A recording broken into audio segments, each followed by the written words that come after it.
The World Set Free by H. G. Wells. Section 1. Preface. The World Set Free was written in 1913 and published early in 1914, and it is the latest of a series of 3 fantasias of possibility, stories which all turn on the possible developments in the future of some contemporary force or group of forces. The World Set Free was written under the immediate shadow of the Great War. Every intelligent person in the world felt that disaster was impending, and knew no way of averting it. But few of us realized in the earlier half of 1914 how near the crash was to us. The reader will be amused to find that here it is put off until the year 1956. He may naturally want to know the reason for what will seem a now quite extraordinary delay. As a prophet, the author must confess he has always been inclined to be a rather slow prophet. The war airplane in the world of reality, for example, beat the forecast and anticipations by about 20 years or so. I suppose a desire not to shock the skeptical reader's sense of use and want, and perhaps a less creditable disposition to hedge, have something to do with this dating forward of one's main events. But in the particular case of the World Set Free, there was, I think, another motive in holding the Great War back, and that was to allow the chemist to get well forward with his discovery of the release of atomic energy. 1956, or for that matter 2056, may be none too late for that crowning revolution in human potentialities. And apart from this procrastination of over 40 years, the guess at the opening phase of the war was fairly lucky. The forecast of an alliance of the Central Empires, the opening campaign through the Netherlands, and the despatch of the British Expeditionary Force were all justified before the book had been published 6 months, and the opening section of chapter the second remains now, after the reality has happened, a fairly adequate diagnosis of the essentials of the matter. One happy hit, in chapter the second, section 2, on which the writer may congratulate himself, is the forecast that under modern conditions it would be quite impossible for any great general to emerge to supremacy and concentrate the enthusiasm of the armies of either side. There could be no Alexanders or Napoleons, and we soon heard the scientific corps muttering, "These old fools," exactly as it is here foretold. These, however, are small details, and the misses in the story far outnumber the hits.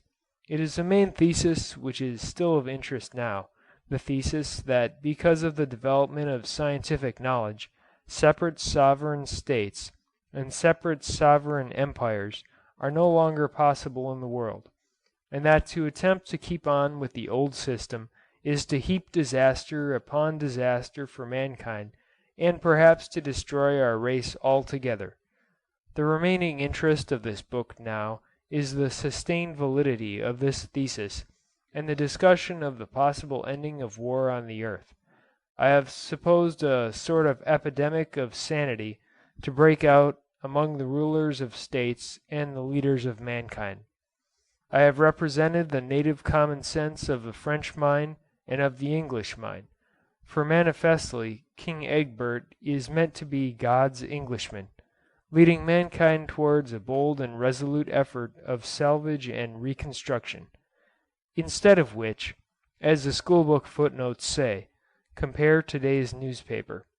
Instead of a frank and honorable gathering of leading men, Englishmen meeting German and Frenchmen Russian, brothers in their offences and in their disaster, upon the hills of Brissago, beheld in Geneva, at the other end of Switzerland, a poor little league of allied nations, excluding the United States, Russia, and most of the subject peoples of the world, meeting obscurely amidst a world-wide disregard to make important gestures at the leading problems of the debacle.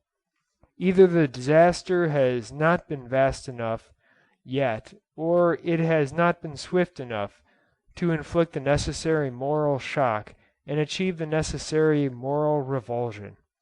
Just as the world of 1913 was used to an increasing prosperity and thought that increase would go on forever, so now it would seem the world is growing accustomed to a steady glide towards social disintegration, and thinks that too can go on continually and never come to a final bump. So soon do use and wont establish themselves, and the most flaming and thunderous of lessons pale into disregard.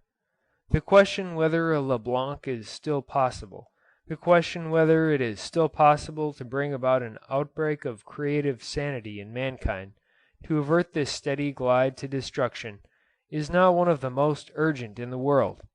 It is clear that the writer is temperamentally disposed to hope that there is such a possibility, but he has to confess that he sees few signs of any such breadth of understanding and steadfastness of will as an effectual effort to turn the rush of human affairs demands. The inertia of dead ideas and old institutions carries on us towards the rapids.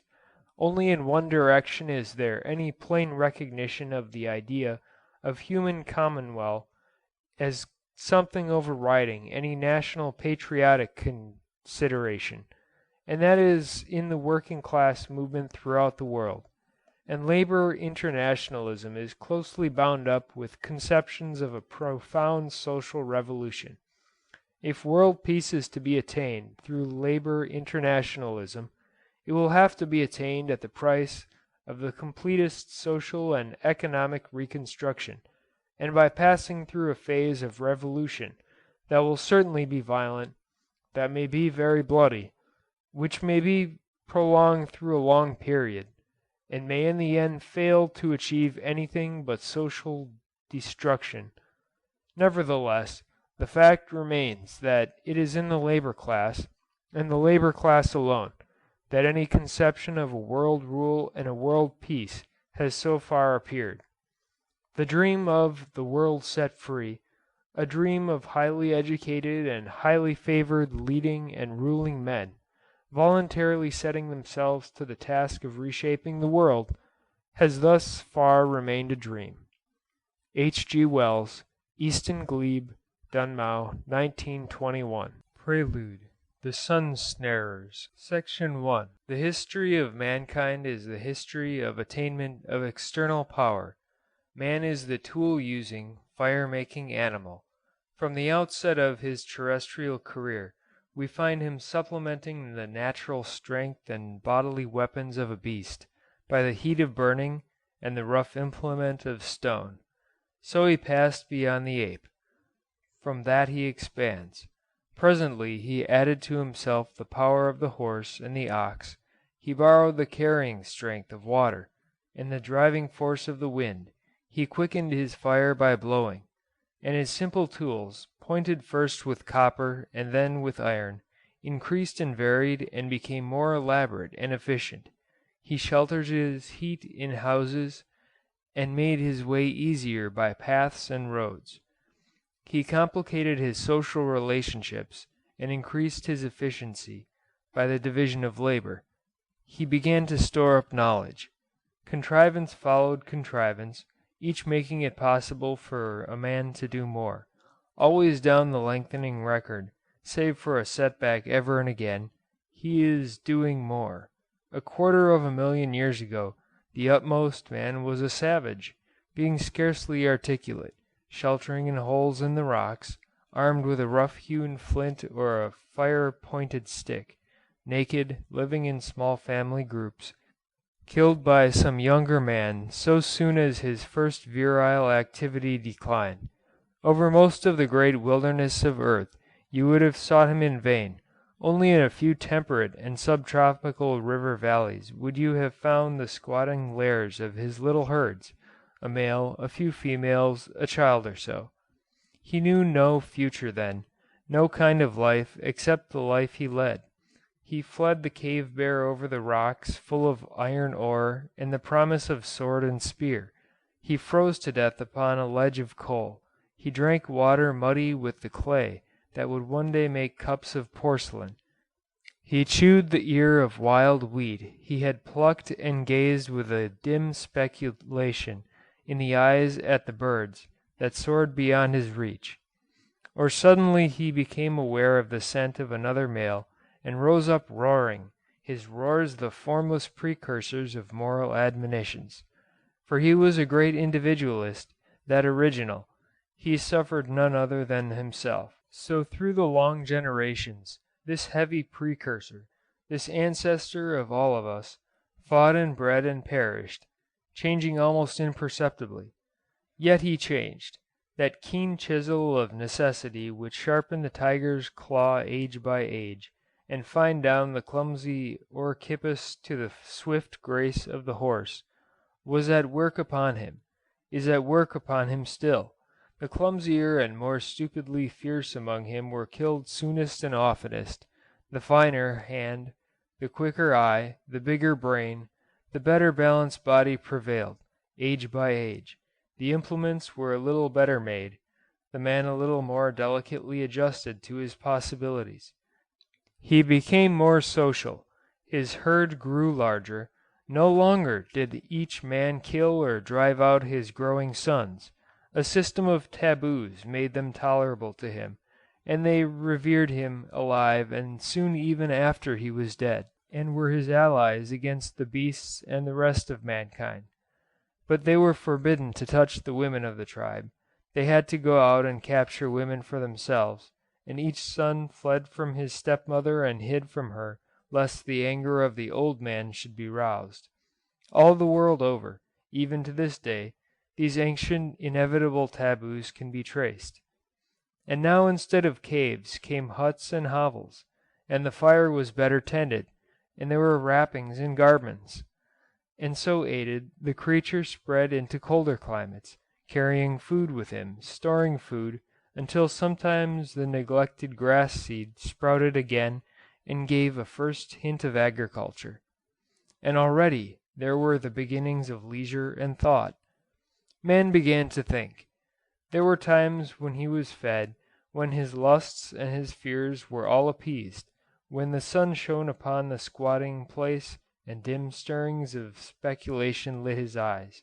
He scratched upon a bone and found resemblance and pursued it, and began pictorial art, molded the soft, warm clay of the river bank between his fingers, and found a pleasure in its patternings and repetitions, shaped it into the form of vessels, and found that it would hold water. He watched the streaming river, and wondered from what bountiful breast this incessant water came. He blinked at the sun, and dreamt that perhaps he might snare it and spear it, as it went down to its resting place amidst the distant hills. Then he was roused to convey to his brother that once indeed he had done so, at least that someone had done so. He mixed that perhaps with another dream almost as daring, that one day a mammoth had been beset, and therewith began fiction, pointing away to achievement, and the august prophetic procession of tales. For scores and hundreds of centuries, for myriads of generations that life of our fathers went on, from the beginning to the ripening of that phase of human life, from the first clumsy eolith of rudely chipped flint to the first implements of polished stone, was 2,000 or 3,000 centuries, 10,000 or 15,000 generations. So slowly, by human standards, did humanity gather itself together out of the dim intimations of the beast.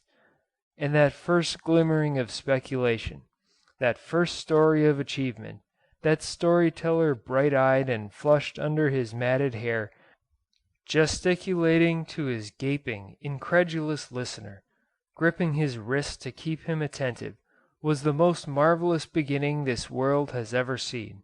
It doomed the mammoths, and it began the setting of that snare that shall catch the sun. Section 2. That dream was but a moment in a man's life, whose proper business it seemed was to get food and kill his fellows, and beget after the manner of all that belongs to the fellowship of the beasts. About him, hidden from him by the thinnest of veils, were the untouched sources of power, whose magnitude we scarcely do more than suspect even today, power that could make his every conceivable dream come real. But the feet of the race were in the way of it, though he died blindly unknowing. At last, in the generous levels of warm river valleys, where food is abundant, and life very easy, the emerging human overcoming his earlier jealousies, becoming, as necessity persecuted him less urgently, more social and tolerant and amenable, achieved a larger community. There began a division of labor. Certain of the older men specialized in knowledge and direction. A strong man took the fatherly leadership in war, and priest and king began to develop their roles in the opening drama of man's history. The priest's solicitude was seed time and harvest and fertility, and the king ruled peace and war. In 100 river valleys about the warm, temperate zone of the earth there were already towns and temples, a score of thousand years ago.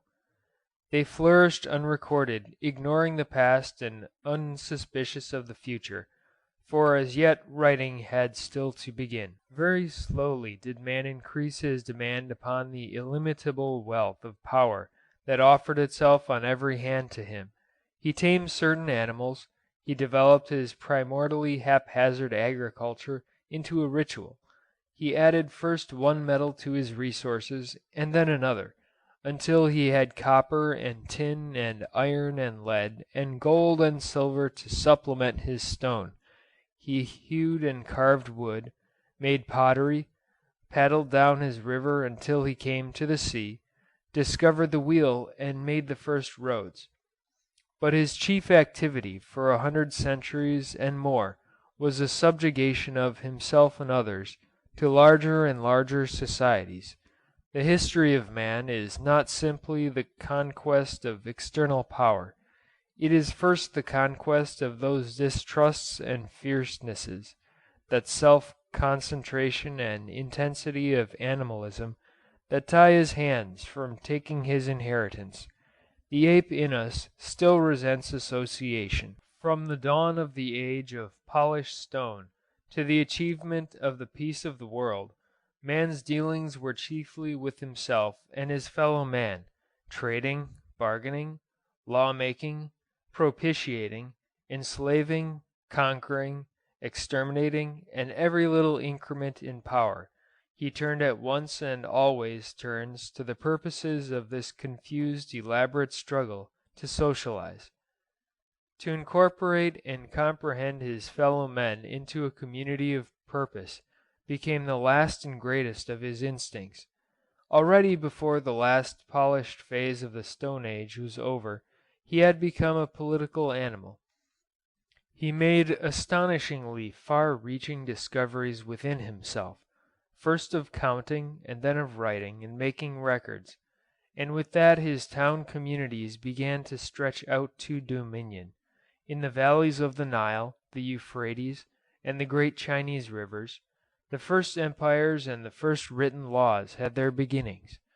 Men specialized for fighting and rule as soldiers and knights. Later, as ships grew seaworthy, the Mediterranean which had been a barrier became a highway, and at last out of a tangle of pirate polities came the great struggle of Carthage and Rome. The history of Europe is the history of the victory and breaking up of the Roman Empire. Every ascendant monarch in Europe, up to the last, aped Caesar and called himself Kaiser or Tsar or Imperator or Kasir-i-Hind. Measured by the duration of human life, it is a vast space of time between that first dynasty in Egypt and the coming of the aeroplane. But by the scale that looks back to the makers of the eoliths, it is all of it a story of yesterday. Now during this period of 200 centuries or more, this period of the warring states, while men's minds were chiefly preoccupied by politics and mutual aggression, their progress in the acquirement of external power was slow, rapid in comparison with the progress of the Old Stone Age, but slow in comparison with this new age of systematic discovery in which we live. They did not very greatly alter the weapons and tactics of warfare, the methods of agriculture, seamanship, their knowledge of the habitable globe, or the devices and utensils of domestic life between the days of the early Egyptians and the days when Christopher Columbus was a child. Of course, there were inventions and changes, but there were also retrogressions. Things were found out and then forgotten again. It was, on the whole, a progress, but it contained no steps. The peasant life was the same. There were already priests and lawyers and towns craftsmen and territorial lords and rulers, doctors, wise women, soldiers and sailors in Egypt and China and Assyria and southeastern Europe at the beginning of that period.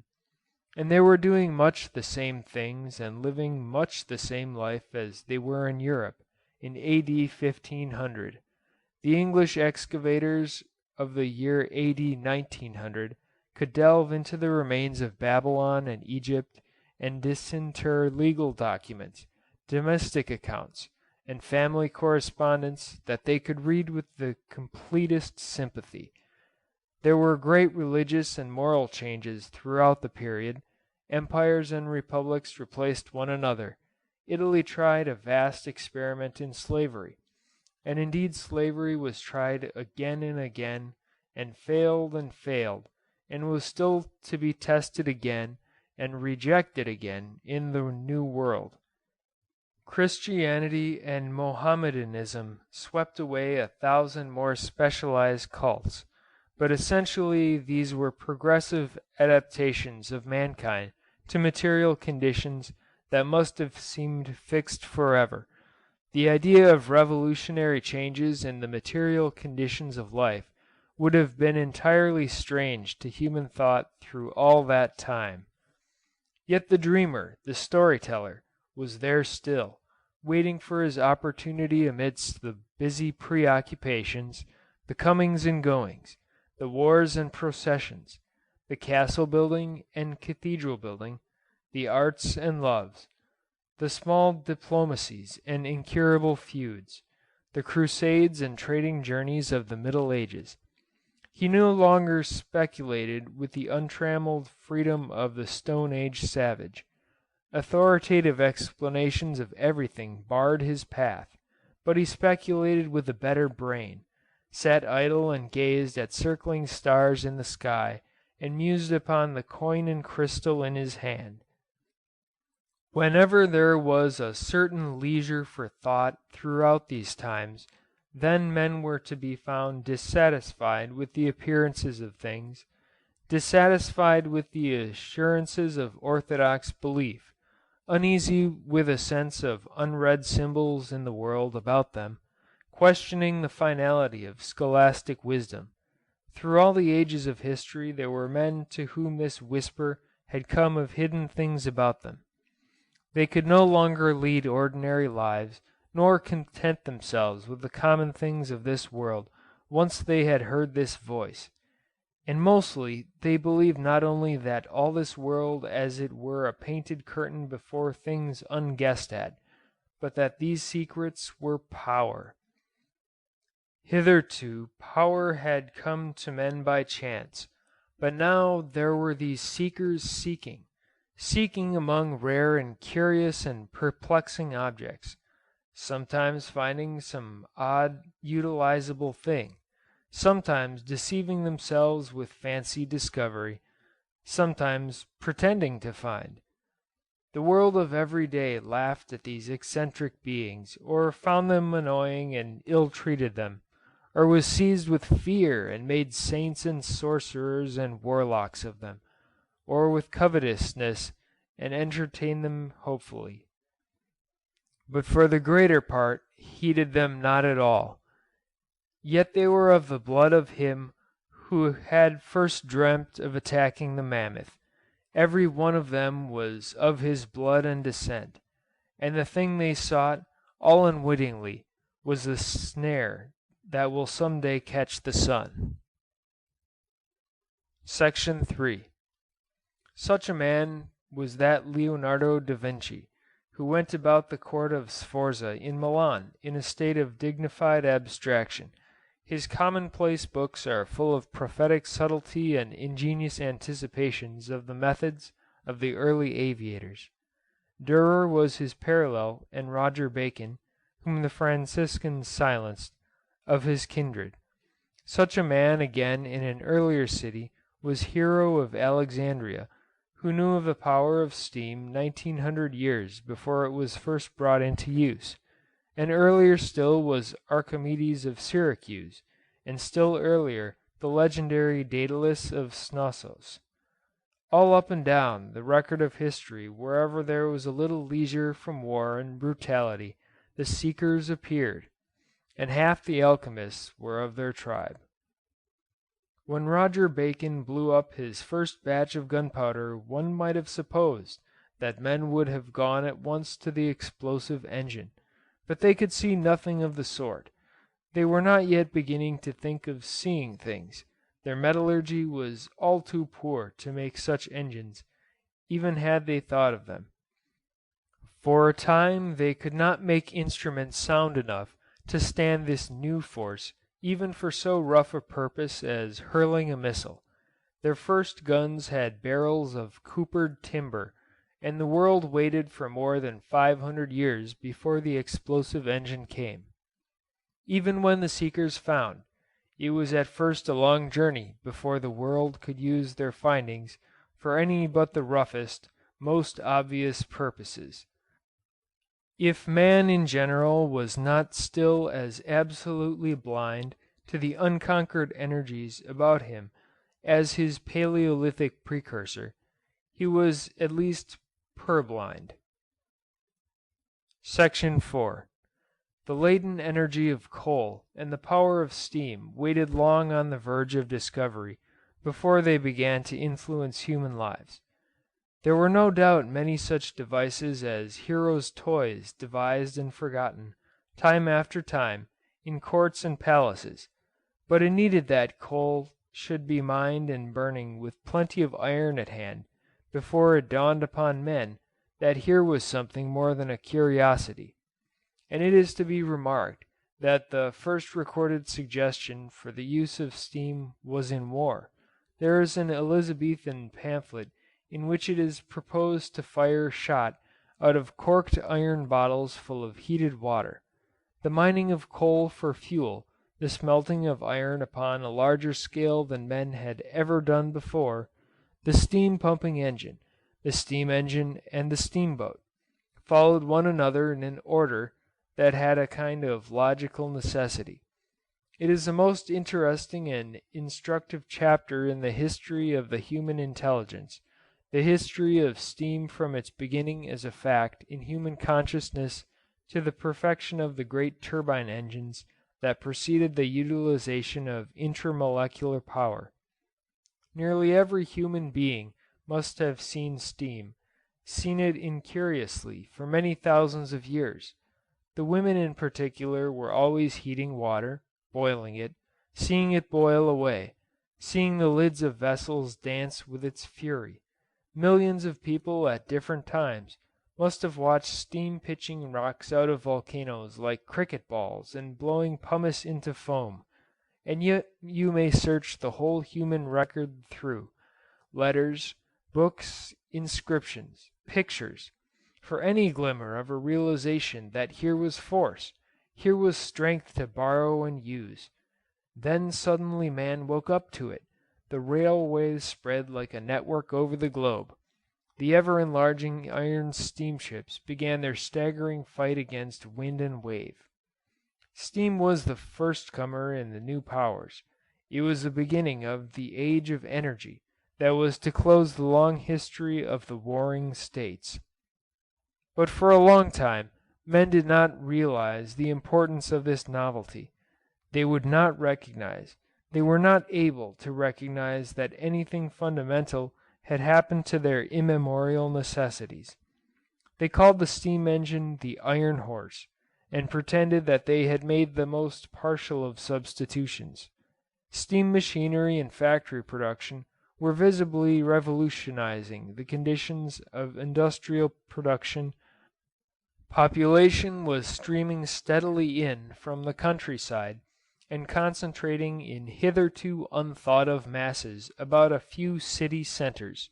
Food was coming to them over enormous distances, upon a scale that made the one sole precedent, the corn ships of imperial Rome, a petty incident, and a huge migration of peoples between Europe and Western Asia and America was in progress, and nobody seems to have realized that something new had come into human life, a strange swirl different altogether from any previous circling and mutation, a swirl like the swirl when at last the lock gates begin to open after a long phase of accumulating water and eddying inactivity. The sober Englishman at the close of the 19th century could sit at his breakfast table, decide between tea from Ceylon or coffee from Brazil, devour an egg from France with some Danish ham, or eat a New Zealand chop, wind up his breakfast with a West Indian banana, glance at the latest telegrams from all the world, scrutinize the prices current of his geographically distributed investments in South Africa, Japan, and Egypt, and tell the 2 children he had begotten, in the place of his father's 8, that he thought the world changed very little.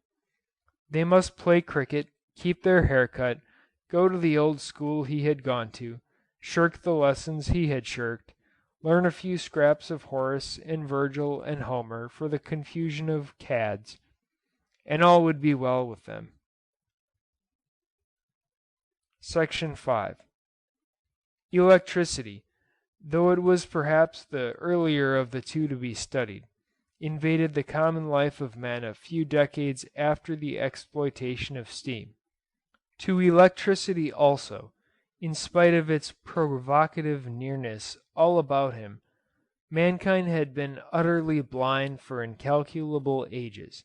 Could anything be more emphatic than the appeal of electricity for attention?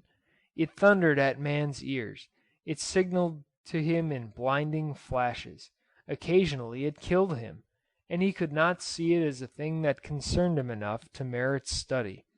It came into the house with the cat on any dry day, and crackled insinuatingly whenever he stroked her fur. It rotted his metals when he put them together. There is no single record that anyone questioned why the cat's fur crackles, or why hair is so unruly to brush on a frosty day, before the 16th century.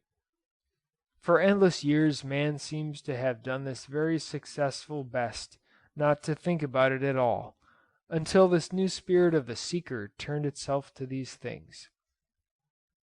How often things must have been seen and dismissed as unimportant before the speculative eye and the movement of vision came! It was Gilbert, Queen Elizabeth's court physician, who first puzzled his brains with rubbed amber and bits of glass and silk and shellac, and so began the quickening of the human mind to the existence of this universal presence.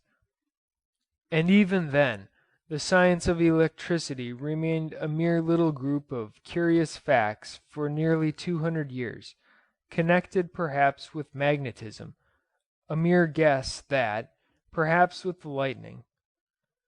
Frogs' legs must have hung by copper hooks from iron railings, and twitched upon countless occasions, before Galvani saw them. Except for the lighting conductor, it was 250 years after Gilbert before electricity stepped out of the cabinet of scientific curiosities into the life of the common man. Then suddenly, in the half-century between 1880 and 1930, it ousted the steam engine and took over traction. It ousted every other form of household heating, abolished distance with the perfected wireless telephone and the telephotograph. Section 6. And there was an extraordinary mental resistance to discovery and invention for at least 100 years after the scientific revolution had begun. Each new thing made its way into practice against a skepticism that amounted at times to hostility. One writer upon these subjects gives a funny little domestic conversation that happened, he says, in the year 1898, within 10 years, that is to say, of the time when the first aviators were fairly on the wing.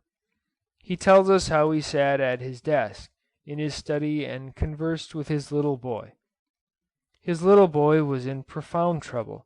He felt he had to speak very seriously to his father, and as he was a kindly little boy, he did not want to do it too harshly. This is what happened. "I wish, Daddy," he said, coming to his point, "that you wouldn't write all this stuff about flying. The chaps rot me." "Yes," said his father. "And old Broomy, the head, I mean, he rots me. Everybody rots me." "But there's going to be flying, quite soon."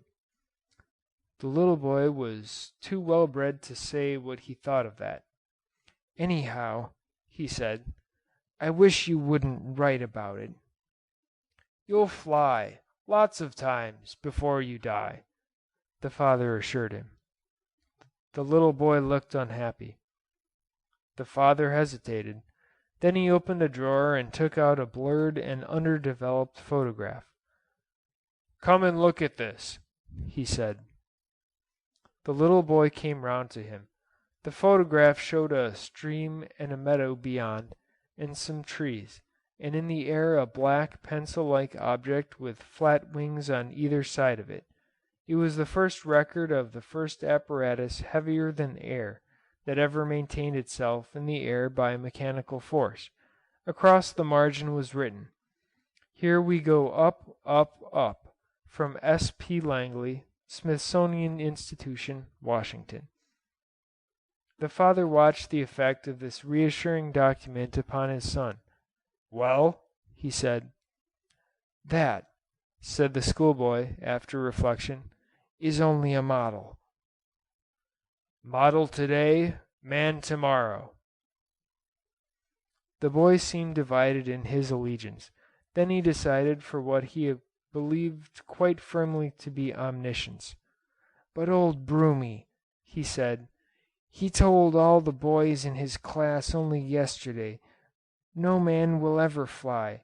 No one, he says, who has ever shot grouse or pheasants on the wing would ever believe anything of the sort." Yet that boy lived to fly across the Atlantic and edit his father's reminiscences. Section 7. At the close of the 19th century, as a multitude of passages in the literature of that time witnesses, it was thought that the fact that man had at last had successful and profitable dealings with the steam that scalded him and the electricity that flashed and banged about the sky at him was an amazing and perhaps a culminating exercise of his intelligence and his intellectual courage. The air of Nunc Dimittis sounds in some of these writings. "The great things are discovered," wrote Gerald Brown in his summary of the 19th century. "For us there remains little but the working out of detail. The spirit of the seeker was still rare in the world, education was unskilled, unstimulating, scholarly, but little valued, and few people even then could have realized that science was still but the flimsiest of trial sketches and discovery scarcely beginning. No one seems to have been afraid of science and its possibilities. Yet now, when there had been but a score or so of seekers, there were many thousands, and for one needle of speculation that had been probing the curtain of appearances in 1800, there were now hundreds. And already chemistry, which had been content with her atoms and molecules for the better part of a century, was preparing herself for that vast next stride that was to revolutionize the whole life of man from top to bottom. One realizes how crude was the science of that time when one considers the case of the composition of air. This was determined by that strange genius and recluse, that man of mystery, that disemboweled intelligence, Henry Cavendish, towards the end of the 18th century. So far as he was concerned, the work was admirably done. He separated all the known ingredients of the air with precision altogether remarkable. He even put it upon record that he had some doubt about the purity of the nitrogen. For more than 100 years his determination was repeated by chemists all the world over. His apparatus was treasured in London.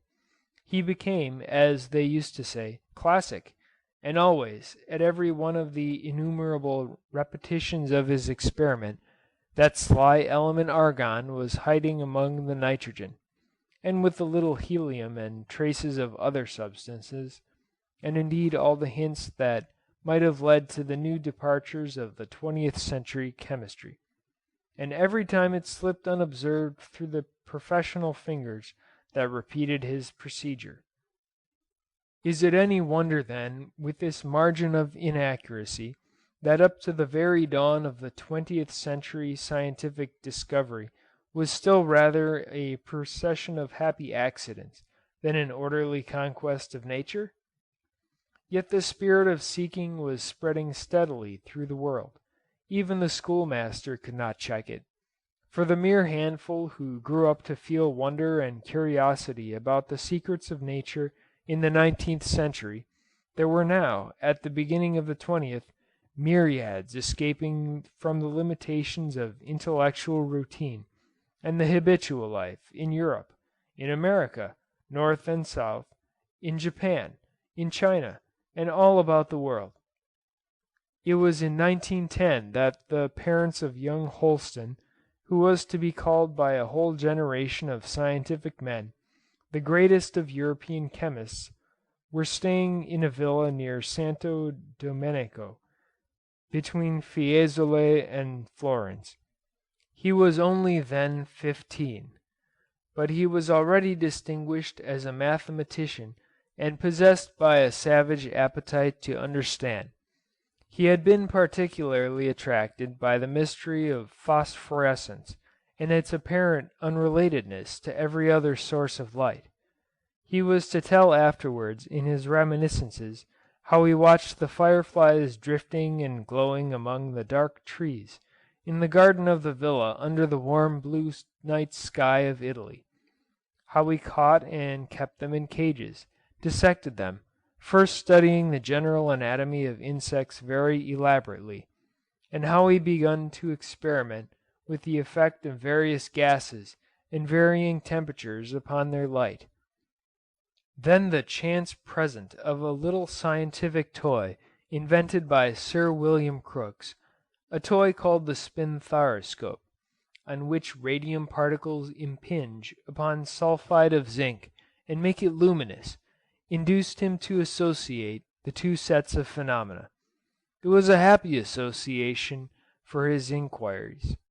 It was a rare and fortunate thing, too, that any one with the mathematical gift should have been taken by these curiosities.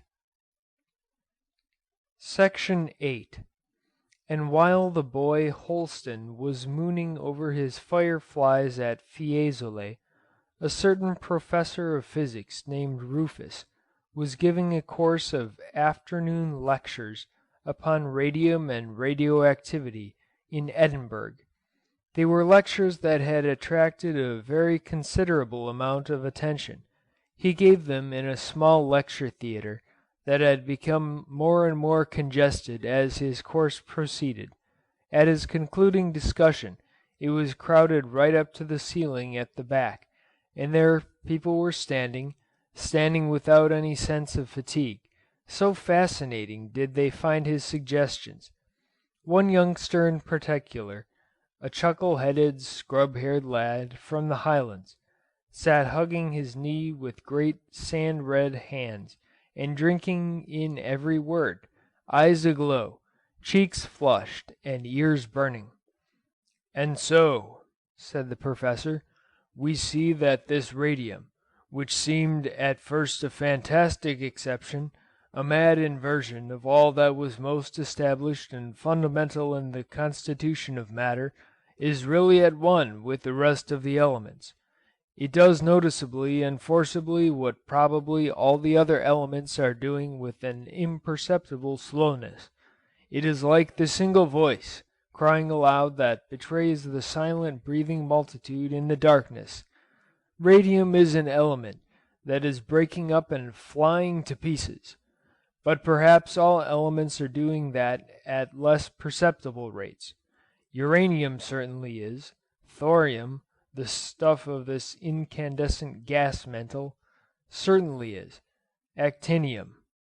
I feel that we are but beginning the list. And we know now that the atom, that once we thought hard and impenetrable, and indivisible, and final, and lifeless, is really a reservoir of immense energy. That is the most wonderful thing about all this work. A little while ago, we thought of the atoms as we thought of bricks, as solid building material, as substantial matter, as unit masses of lifeless stuff, and behold!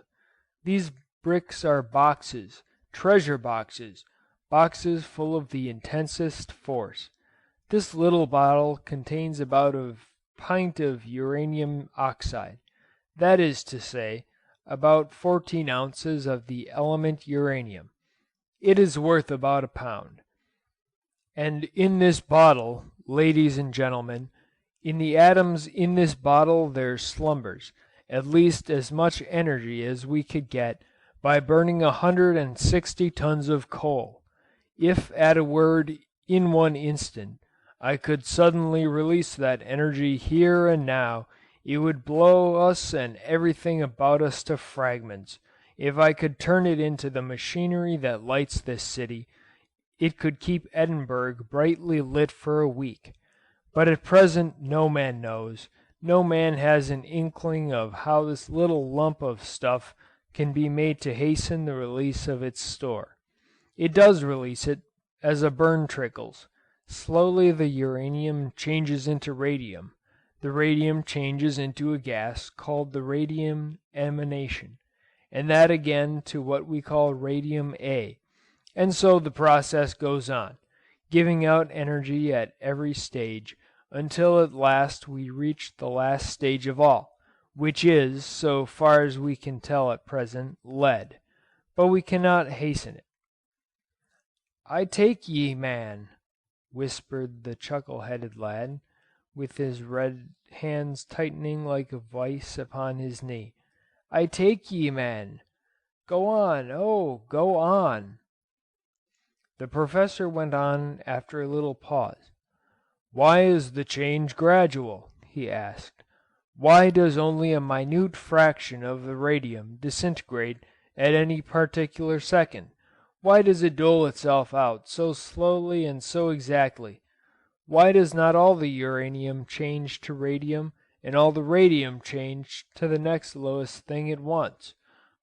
Why this decay by driblets? Why not a decay en masse? Suppose presently we find it is possible to quicken that decay." The chuckle-headed lad nodded rapidly. The wonderful inevitable idea was coming. He drew his knee up towards his chin and swayed in his seat with excitement. "Why not?" he echoed. "Why not?" The Professor lifted his forefinger. "Given that knowledge," he said, "mark what we should be able to do. We should not only be able to use this uranium and thorium, not only should we have a source of power so potent that a man might carry in his hand the energy to light a city for a year, fight a fleet of battleships, or drive one of our giant liners across the Atlantic, but we should also have a clue that would enable us at last to quicken the process of disintegration in all the other elements, where decay is still so slow as to escape our finest measurements.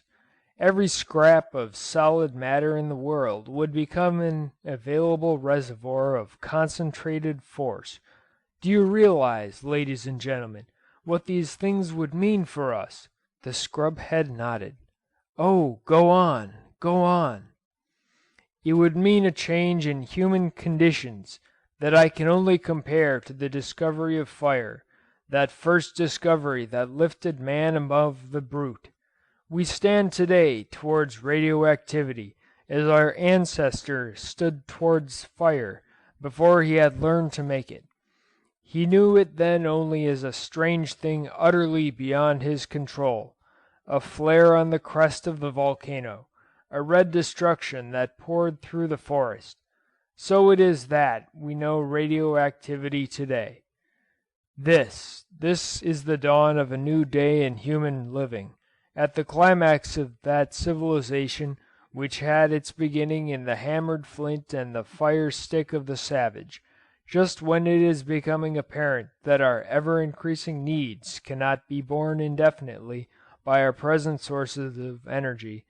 We discover suddenly the possibility of an entirely new civilization, the energy we need for our very existence, and with which nature supplies us, still so grudgingly, is in reality locked up in inconceivable quantities all about us.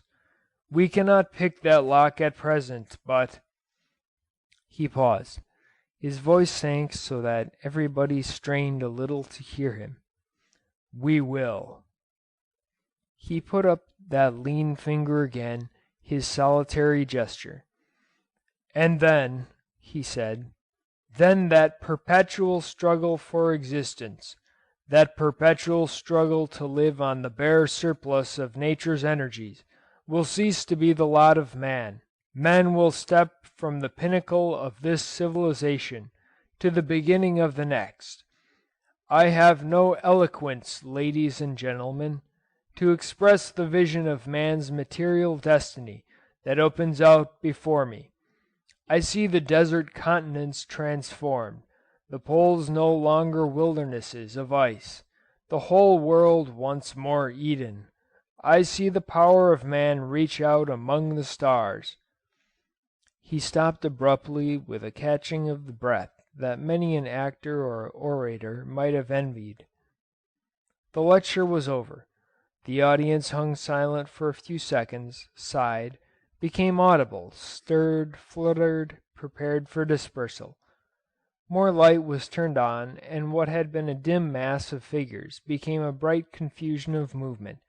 Some of the people signaled to friends, some crowded down towards the platform to examine the lecturer's apparatus and make notes of his diagrams, but the chuckle-headed lad with the scrub hair wanted no such detailed frittering away of the thoughts that had such inspired him. He wanted to be alone with them. He elbowed his way out almost fiercely. He made himself as angular and bony as a cow, fearing lest someone should speak to him, lest someone should invade his glowing sphere of enthusiasm. He went through the streets with a rapt face, like a saint who sees visions. He had arms disproportionately long, and ridiculous big feet. He must get alone, get somewhere high out of all this crowding of commonness of everyday life. He made his way to the top of Arthur's Seat, and there he sat for a long time in the golden evening sunshine, still, except that ever and again he whispered to himself some precious phrase that had stuck in his mind. "If," he whispered, "if only we could pick that lock." The sun was sinking over the distant hills.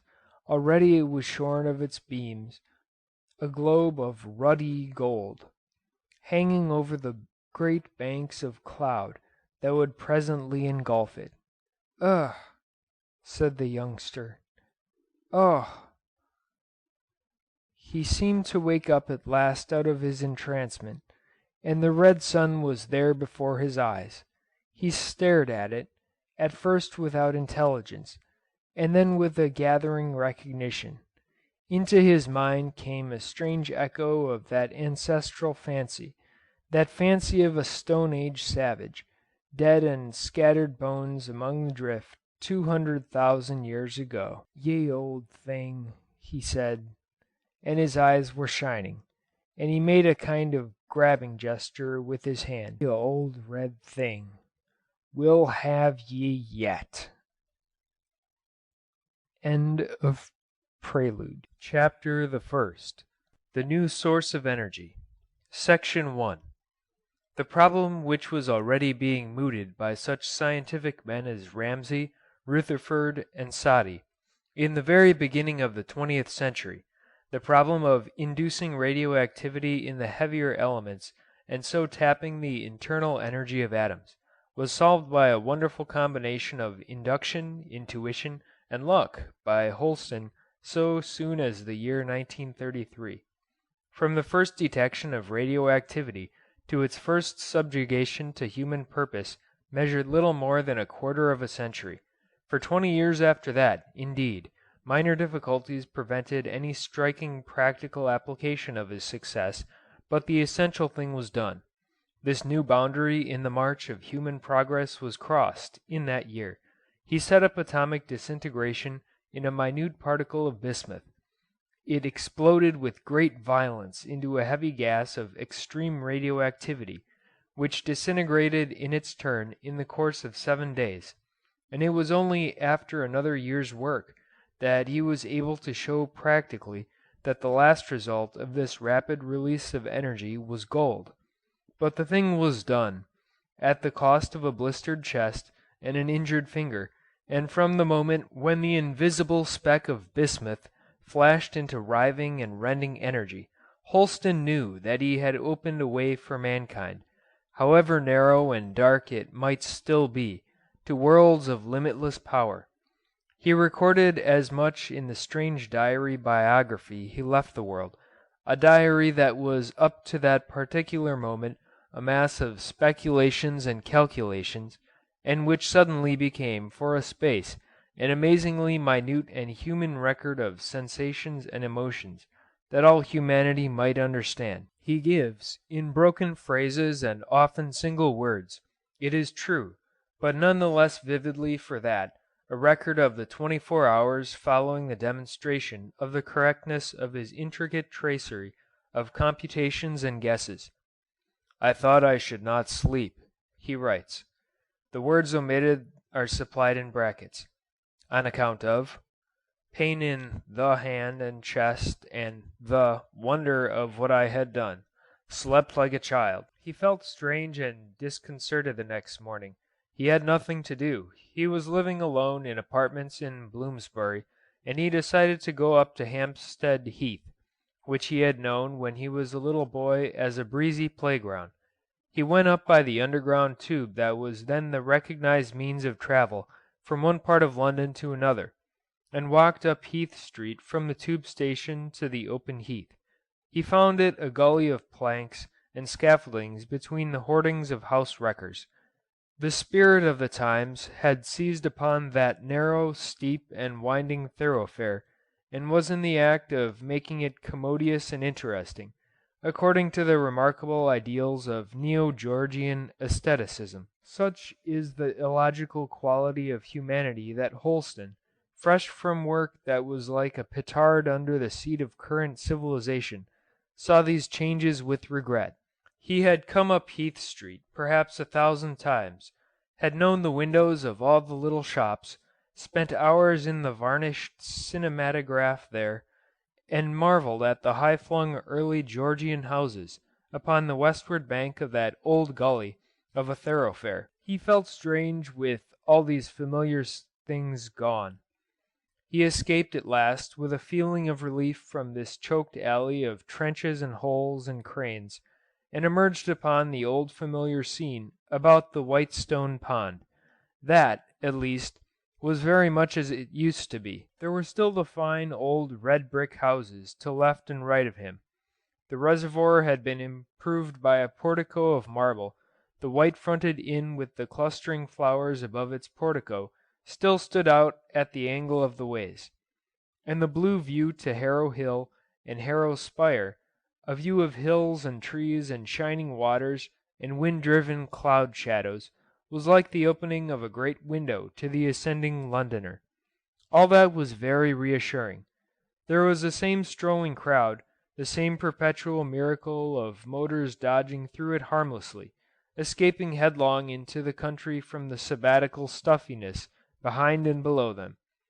There was a band still, a women's suffrage meeting, for the suffrage women had won their way back to the tolerance, a trifle derisive, of the populace again. Socialist orators, politicians, a band, the same wild uproar of dogs, frantic with the gladness of their one blessed weekly released from the backyard and the chain. And away along the road to the Spaniards strolled a vast multitude, saying, as ever, that the view of London was exceptionally clear that day. Young Holston's face was white. He walked with that uneasy affection of ease that marks an overstrained nervous system and an under-exercised body. He hesitated at the Whitestone Pond whether to go to the left of it or the right, and again at the fork of the roads. He kept shifting his stick in his hand, and every now and then he would get in the way of people on the footpath or be jostled by them because of the uncertainty of his movements. He felt, he confesses, inadequate to ordinary existence. He seemed to himself to be something inhuman and mischievous. All the people about him looked fairly prosperous, fairly happy, fairly well adapted to the lives they had to lead. A week of work and a Sunday of best clothes and mild promenading, and he had launched something that would disorganize the entire fabric that held their contentments and ambitions and satisfactions together. Felt like an imbecile who was presented a box full of loaded revolvers to a creche, he notes. He met a man named Lawson, an old schoolfellow, of whom history now knows only that he was red-faced and had a terrier. He and Holston walked together, and Holston was sufficiently pale and jumpy for Lawson to tell him he overworked and needed a holiday. They sat down at a little table outside the county council house of Golders Hill Park, and set one of the waiters to the Bull and Bush for a couple of bottles of beer, no doubt at Lawson's suggestion. The beer warmed Holston's rather dehumanized system. He began to tell Lawson as clearly as he could to what his great discovery amounted. Lawson feigned attention, but indeed he had neither the knowledge nor the imagination to understand. In the end, before many years are out, this must eventually change war, transit, lighting, building, and every sort of manufacture, even agriculture, every material human concern. Then Holston stopped short. Lawson had leapt to his feet. "Damn that dog!" cried Lawson. "Look at it now! Hi! Here! Phew! Phew! Phew! Come here, Bobs! Come here!" The young scientific man, with his bandaged hand, sat at the green table, too tired to convey the wonder of the thing he had sought so long. His friend whistled and bawled for his dog, and the Sunday people drifted about them through the spring sunshine. For a moment or so Holston stared at Lawson in astonishment, for he had been too intent upon what he had been saying to realize how little Lawson had attended. Then he remarked, "Well!" and smiled faintly, and finished the tankard of beer before him. Lawson sat down again. "One must look after one's dog," he said, with a note of apology. "What was it you were telling me?" Section 2. In the evening Holston went out again. He walked to St. Paul's Cathedral, and stood for a time near the door listening to the evening service. The candles upon the altar reminded him in some odd way of the fireflies at Fiesole. Then he walked back through the evening lights to Westminster. He was oppressed, he was indeed scared, by a sense of the immense consequences of his discovery. He had a vague idea that night that he ought not to publish his results, that they were premature, that some secret association of wise men should take care of his work, and hand it on from generation to generation, until the world was riper for its practical application. He felt that nobody in all the thousands of people he passed had really awakened to the fact of change. They trusted the world for what it was, not to alter too rapidly, to respect their trusts, their assurances, their habits, their little accustomed traffics and hard-won positions. He went into those little gardens beneath the overhanging, brightly lit masses of the Savoy Hotel and the Hotel Cecil. He sat down on a seat and became aware of the talk of the two people next to him. It was a talk of a young couple evidently on the eve of marriage. The man was congratulating himself on having regular employment at last. "They like me," he said, "and I like the job. If I work up, in a dozen years or so I ought to be getting something pretty comfortable. That's the plain sense of it, Hetty. There ain't no reason whatsoever why we shouldn't get along very decently indeed." The desire for little successes amidst conditions securely fixed. So it struck upon Holston's mind. He added in his diary, "I had a sense of all this globe as that." By that phrase he meant a kind of clairvoyant vision of this populated world as a whole, of all its cities and towns and villages, its high roads and the inns beside them, its gardens and farms and upland pastures, its boatmen and sailors, its ships coming along the great circles of the ocean, its timetables and appointments and payments and dues, as if it were one unified and progressive spectacle. Sometimes such visions came to him. His mind, accustomed to great generalizations, and yet acutely sensitive to detail, saw things far more comprehensively than the minds of most of his contemporaries. Usually the teeming sphere moved on to its predestined ends, and circled with a stately swiftness on its path about the sun. Usually it was all a living progress that altered under his regard. But now fatigue a little deadened him to that incessancy of life. It seemed now just an eternal circling. He lapsed to the commoner persuasion of the great fixities and recurrences of the human routine, the remoter past of wandering savagery.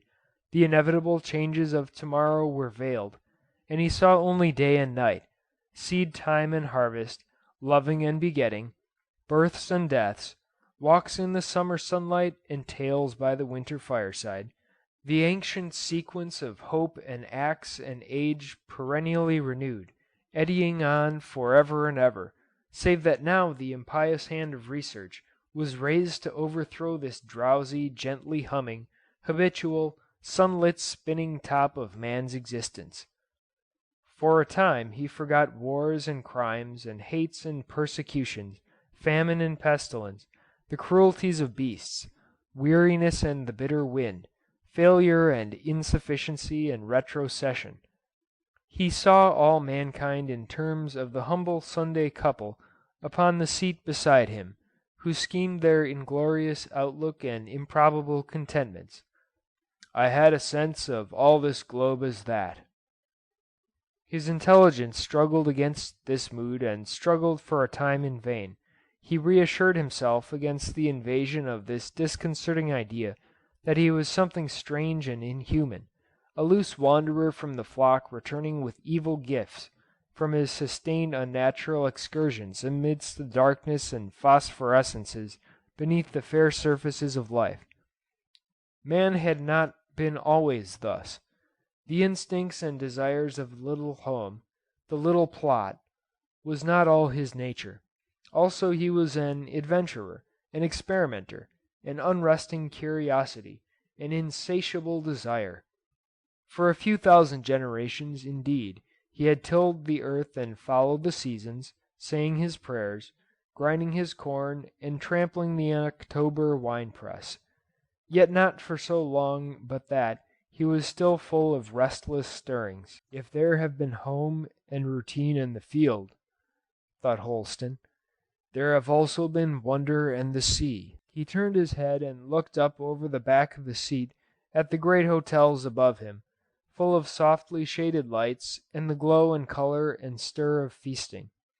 Might his gift to mankind mean simply more of that? He got up and walked out of the garden, surveying a passing tram-car laden with warm light, against the deep blues of evening, dripping and trailing long skirts of shining reflection.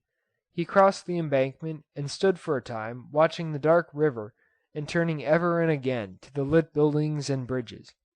His mind began to scheme conceivable replacements of all those clustering arrangements. "It has begun," he writes in the diary in which these things are recorded. "It is not for me to reach out to consequences I cannot foresee. I am a part, not a whole. I am a little instrument in the armory of change. If I were to burn all these papers, before a score of years had passed, some other man would be doing this." Section 3. Holston, before he died, was destined to see atomic energy dominating every other source of power, but for some years, yet a vast network of difficulties in detail and application kept the new discovery from any effective invasion of ordinary life. The path from the laboratory to the workshop is sometimes a tortuous one. Electromagnetic radiations were known and demonstrated for 20 years before Marconi made them practically available, and in the same way it was 20 years before induced radioactivity could be brought to practical utilization. The thing, of course, was discussed very much, more perhaps at the time of its discovery than during the interval of technical adaptation, but with very little realization of the huge economic revolution that impended. What chiefly impressed the journalists of 1933 was the production of gold from bismuth and the realization, albeit upon unprofitable lines, of the alchemist's dreams. There was a considerable amount of discussion and expectation in that more intelligent section of the educated publics of the various civilized countries which followed scientific development, but for the most part the world went about its business, as the inhabitants of those Swiss villages which live under the perpetual threat of overhanging rocks and mountains go about their business, just as though the possible was impossible, as though the inevitable was postponed forever because it was delayed. It was in 1953 that the first Holston-Roberts engine brought induced radioactivity into the sphere of industrial production, and its first general use was to replace the steam engine in electrical generating stations. Hard upon the appearance of this came the Das Tata engine, the invention of two among the brilliant galaxy of Bengali inventors the modernization of Indian thought was producing at this time, which was used chiefly for automobiles, aeroplanes, waterplanes, and such like, mobile purposes. The American Kemp engine, differing widely in principle but equally practicable, and the Krupp Erlanger came hard upon the heels of this, and by the autumn of 1954 a gigantic replacement of industrial methods and machinery was in progress all about the habitable globe.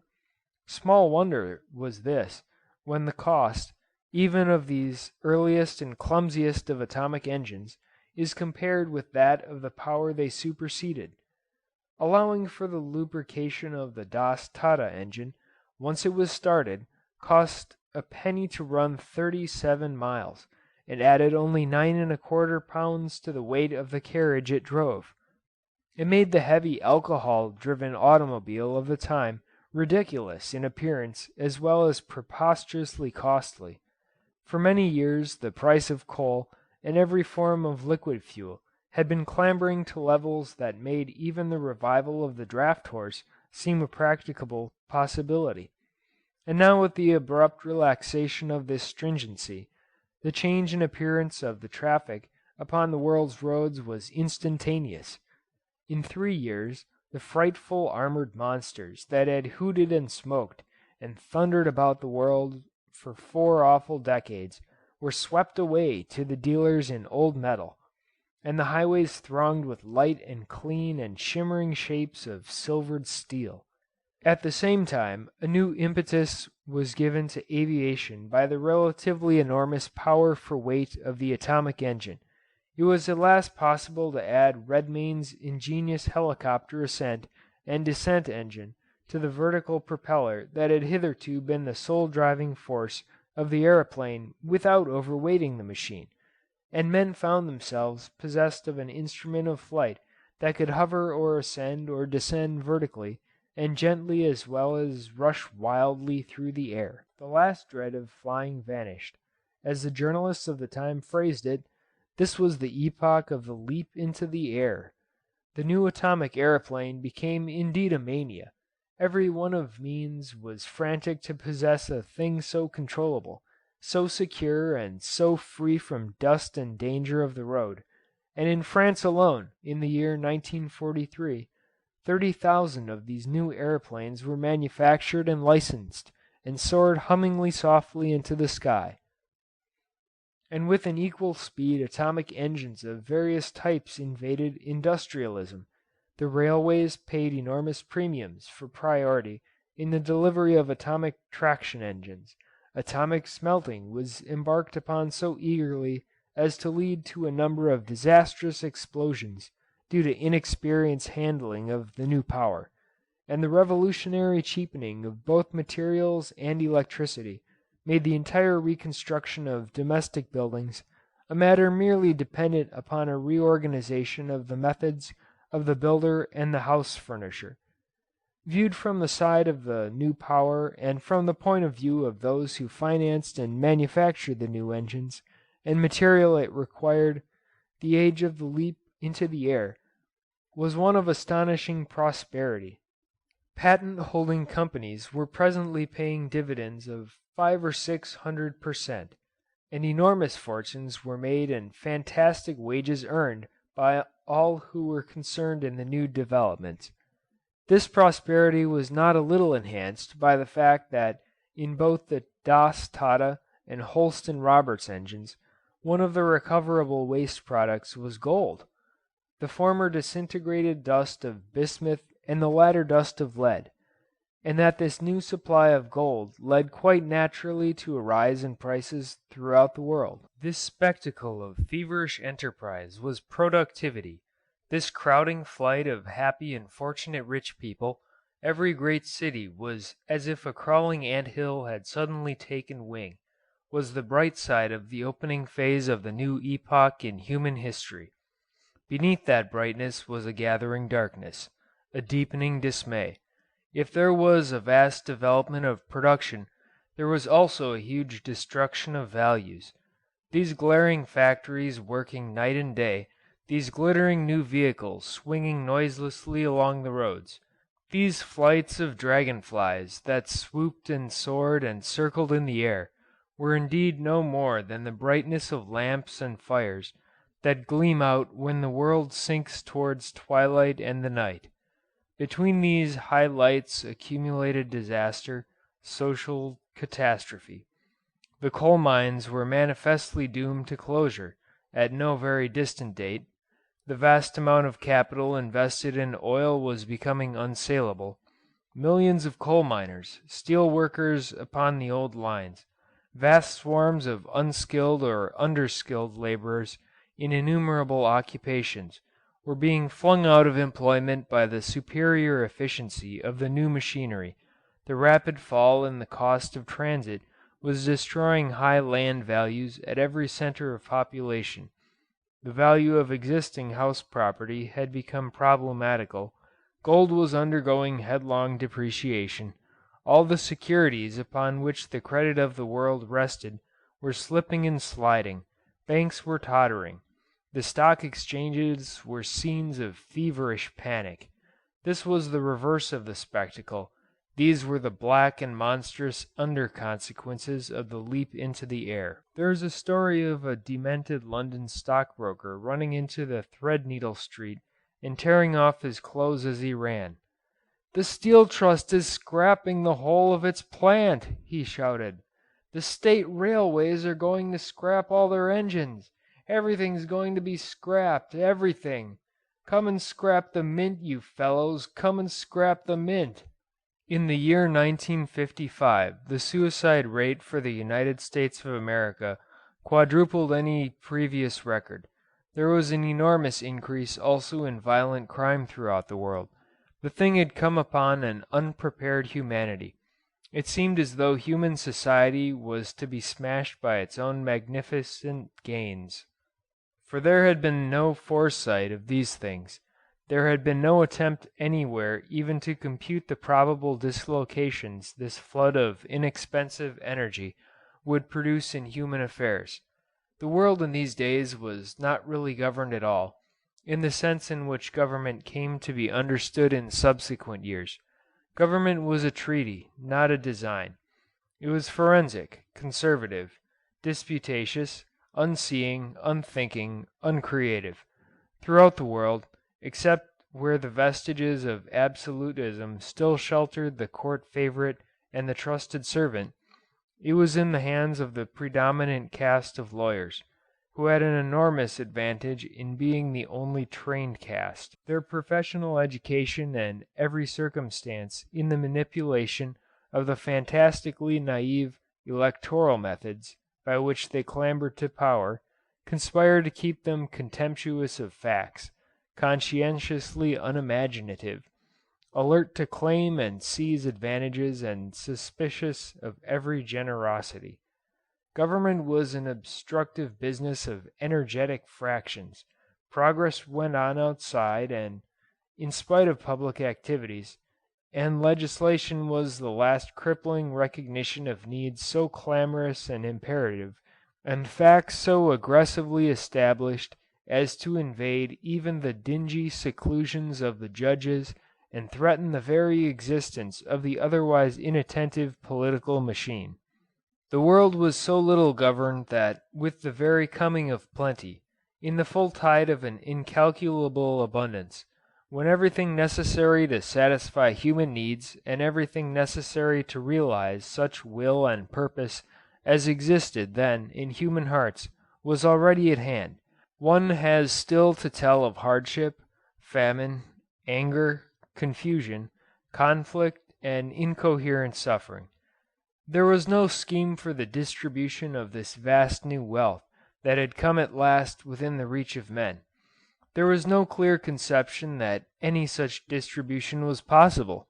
As one attempts a comprehensive view of these opening years of the new age, as one measures it against the latent achievement that later years have demonstrated, one begins to measure the blindness, the narrowness, the insensate, unimaginative individualism of the pre-atomic time. Under this tremendous dawn of power and freedom, under a sky ablaze with promise, in the very presence of science standing like some bountiful goddess over all the squat darkness of human life, holding patiently in her strong arms, until men chose to take them, security, plenty, the solution of riddles, the key of the bravest adventurers, in her very presence, and with the earnest of her gifts in court, the world was to witness such things as the squalid spectacle of the Das Tata patent litigation. There in a stuffy court in London, a grimy oblong box of a room, during the exceptional heat of the May of 1956, the leading counsel of the day argued and shouted over a miserable little matter of more royalties or less, and whether the Das Tata Company might not bar the Holston Roberts methods of utilizing the new power. The Das Tata people were indeed making a strenuous attempt to secure a world monopoly in atomic engineering.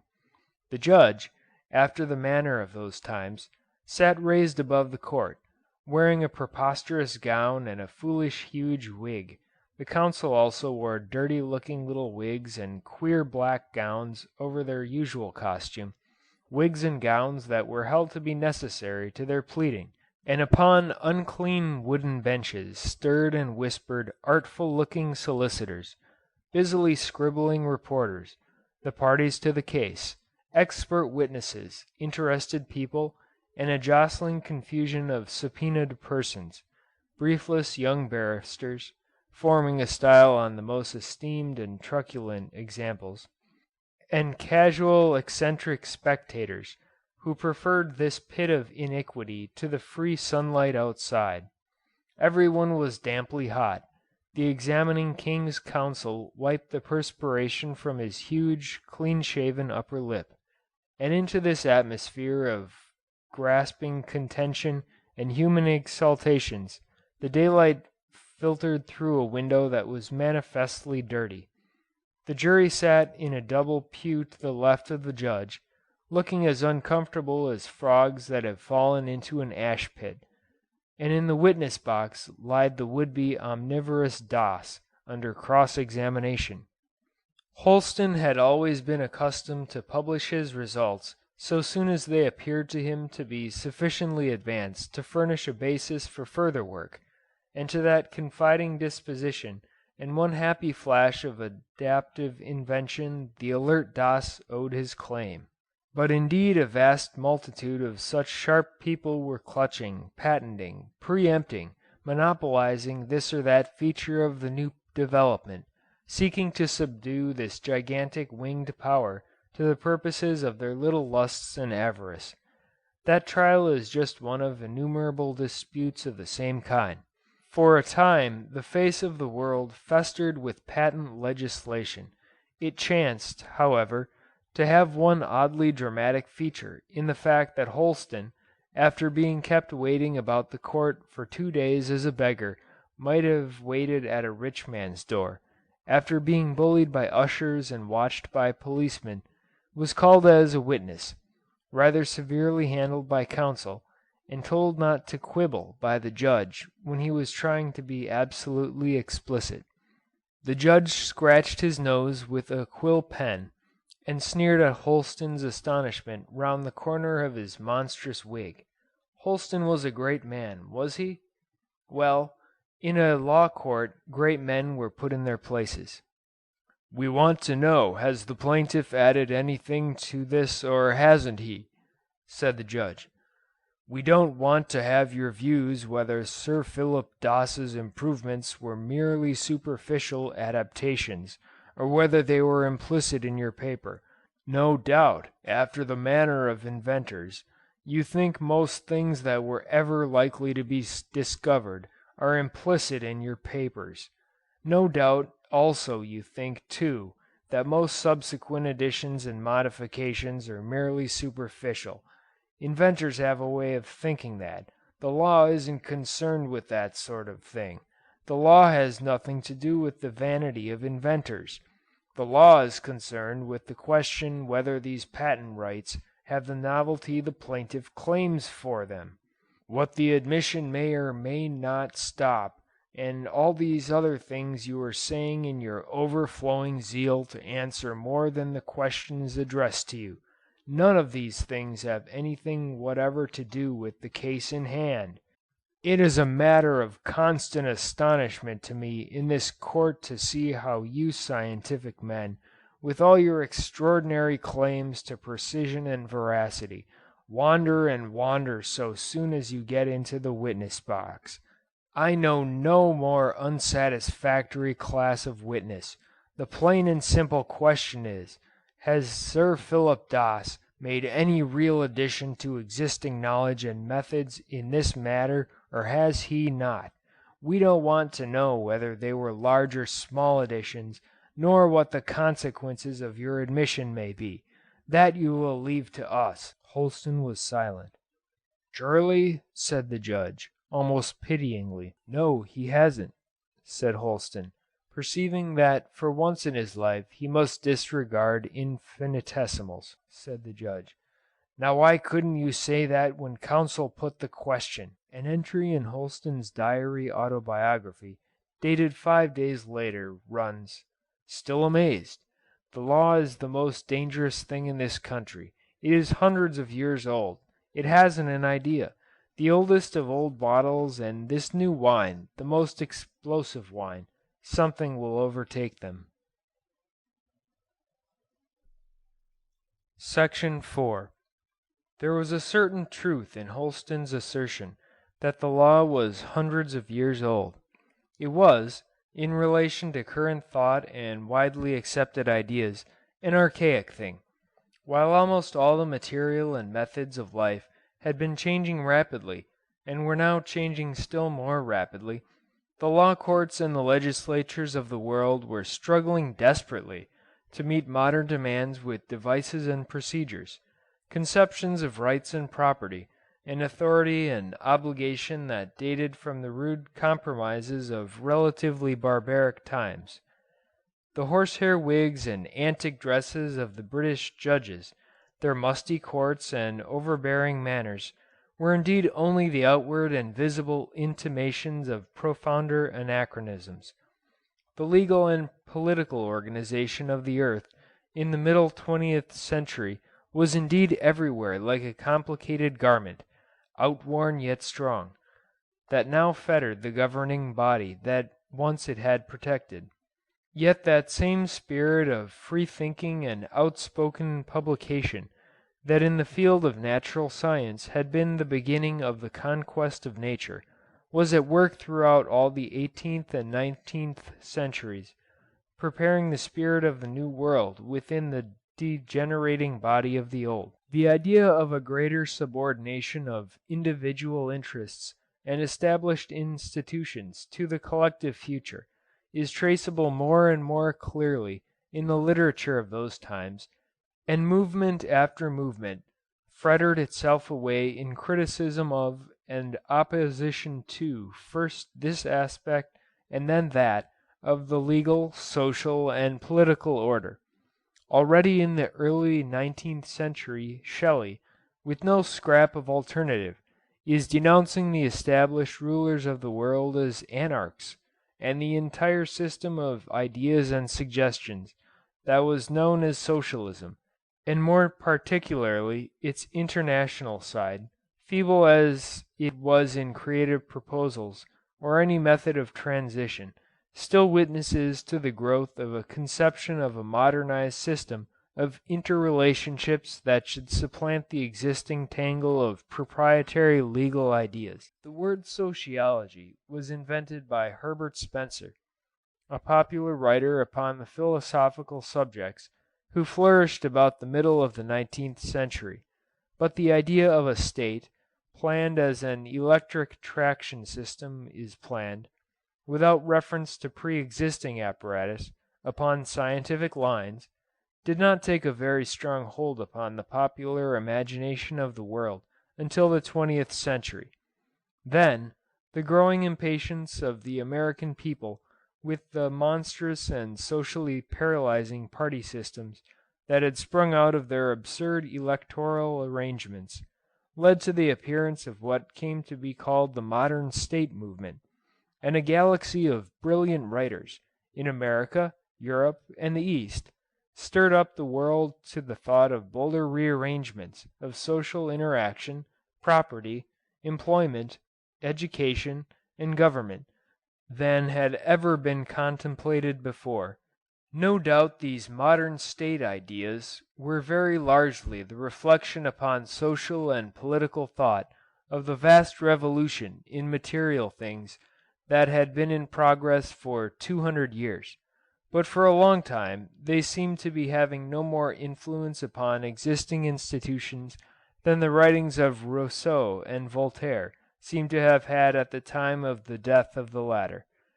They were fermenting in men's minds, and it needed only just such social and political stresses as the coming of the atomic mechanisms brought about, to thrust them forward abruptly into crude and startling realization.